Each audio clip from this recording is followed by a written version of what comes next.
তোমার কালাম রাসূলের হাদিস থেকে আলোচনা হয়েছে। আল্লাহ নয়না নোয়া বাইতুল আমান জামি মসজিদে দেখো মানুষগুলা রাত পর্যন্ত বসে আছে। আমাদের কাছে দেওয়ার মতো কিছু নাই।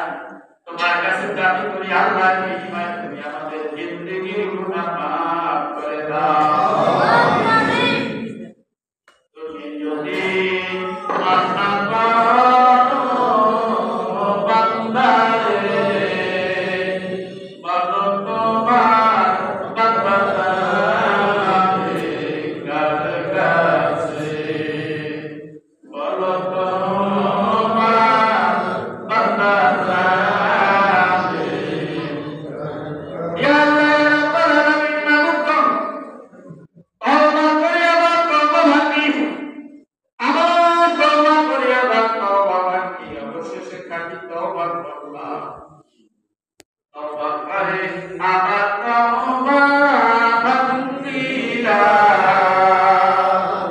অবশেষে তওবায়ে নসুহা করিলাম, অবশেষে সহি তওবা করিলাম। ইয়া আল্লাহ রাব্বুল আলামিন, এই মসজিদের ভিতর মাহফিলের আয়োজন যারা করলেন আর আমরা যারা আসলাম, কিয়ামতের দিন মুসিবতের সময় যেদিন আপনার আশার দিনের ছায়া ছাড়া কোনো ছায়া থাকবে না, আল্লাহ ওই কঠিন বিপদের সময় তোমার এই এর মধ্যে যারা ঘুমিয়ে রয়েছেন তাদের কবরে বরকত করে দাও।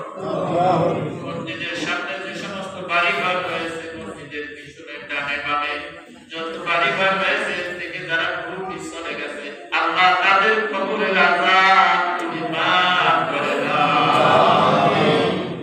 কবর হয় তার ঠিকানা, তুই আগে রওয়ানা, দোহাই তুই পিছে রওয়ানা। ইয়া আল্লাহ, এই মসজিদকে কিয়ামত পর্যন্ত কবুল করে নাও। এই মসজিদের মুসল্লি মুতাওয়াল্লি ইমাম কাদের যারা আছে, মসজিদ পরিচালনা যারা করে, আল্লাহ সবাইকে হিদায়াতের উপর কবুল করে দিও, মাফ করে দিও।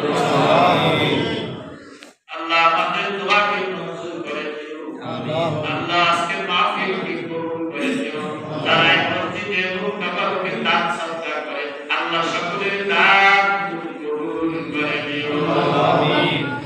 মালাকুল মউত আজরাইল যখন আমাদের শিরে হাজির হয়ে যাবে, মালাকুল মউতের মাথা থাকবে আসমানে, পাও থাকবে জমিনে, তামাম দুনিয়া শরীর জোড়া নির্দিকির মতো দুইটা চক্ষু পশমের গোড়া দিয়ে আগুনের স্ফোটক বের হবে।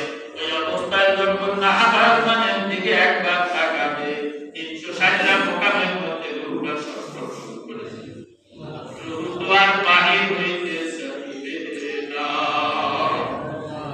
ইয়া আল্লাহ, সারা জিন্দেগি ভর তোমার কাছে একটা যখন নওয়াজ দিবা, কিন্তু 1 মিনিট আগেও হবে না,